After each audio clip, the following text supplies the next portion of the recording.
madaxweynaha Ruushka ee Vladimir Putin. Dhammaanteen waxaa wada ogsoonahay in xilligan la joogo uu Vladimir Putin uu yahay madaxda adduunka loogu raadinta badan yahay dalalka reer galbeedka oo idilna ayuu hayaan cadaawad kadib dagaalkii uu ku qaaday waddanka Ukraine, iyadoo la wada ogsoon yahay xifaaltanka aan dhammaan ee weligii ka dhex taagnaa Ruushka iyo reer galbeedka. Haddaba waxaa dabiici ah in madaxweyne Putin oo kale ah uu leeyahay ilaalo adag, laakiin weligaa ma is weydiisay nooca gaari uu adeegsado iyo waxa uu dheeryahay gawaarida kale ee madaxda. Maxaase loogu tilmaamaa inuu yahay gaariga ugu nidaamka adag uguna qaalisan adduunka? Vladimir Putin ayaa sida madaxda tan iyo 2018 adeegsan jiray gaari Mercedes ah oo nooca ay xabadu karin ama gaashaaman. Mercedes ayaa ah shirkad laga leeyahay dalka Jarmalka. Putin ayaa go'aansaday wixii ka dambeeyay 2018 inuu adeegsado gaari lagu sameeyay dalkiisa, ayna farsamaysay shirkadda Ruushyaanka ee lagu magacaabo Nami.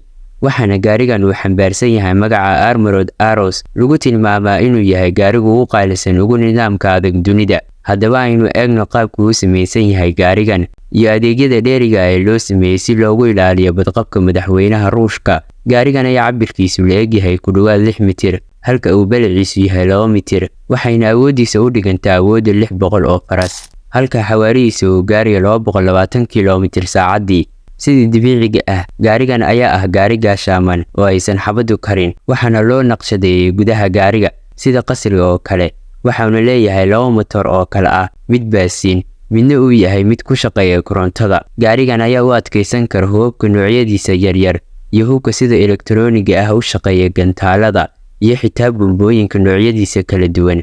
Gaarigan ayaa ku rakiban qalab u ogolaanaya madaxweynaha Putin inuu la xiriiro dhammaan mas'uuliyiinta dowladda iyo taliyayaasha ciidanka meel walba uu daafaha ka joogo, maxaa yeelay gaarigan ayaa ku weheliya dhammaan safaradiisa dibadda.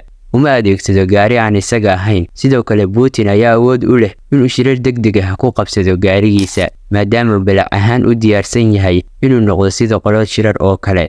Sidoo kale gaarigan ayaa leh oxygen keyd ah oo ogolaanaysa in madaxweynaha haddii ay ku timaado xaalad degdeg ah uu adeegsado oxygen-ta gudaha, lagana xiro gaariga dhammaan oxygen-ta banaanka ka soo galaysa. Sidoo kale gaarigan waxa uu leeyahay qayb nooca dhiigga lagu keydiyo ee Putin, si haddii xaalad emergency ah u timaado isla markaba loogu helo dhiig haddii la soo weeraro gaariga. Waxaynu sheegnay inuu gaashaaman yahay, laakiin ma is weydiisay shaqaga gaarigu ku soconayo maxaa ku dhici kara haddii ay xabad ku dhacdo. Sidoo kale shaqaga gaariga waxay ka samaysan yihiin maado gaashaaman oo u diidaysa in si walba xabad loola dhaco ay sii dayso hawada.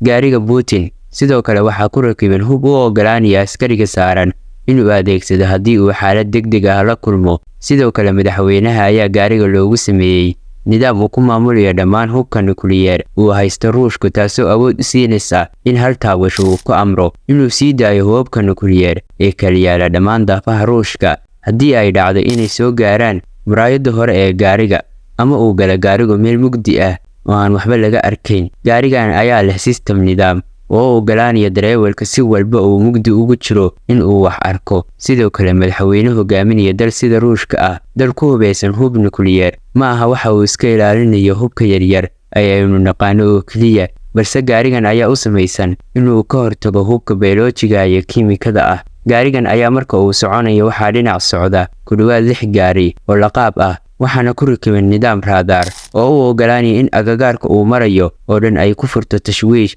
si looga ilaaliyo raadaarada kale iyo GPS-yada kale iyo dayax-gacmeedka inay ogaadaan meesha uu marayo. Gaarigan ayaa qaatay sanadooyin badan samayntiisa, waxaanu noqday gaariga dunida ugu nidaamka adag uguna qaalisan adduunka. Haddaba intaas ayuu ka egyahay mowduuceena. Tani muuqaalka xigeenka ku kulmi doono. Waxaan iga tegayaa sidaas iyo wassalaamu calaykum waraxmatullaahi tacaala wabarakaatuh.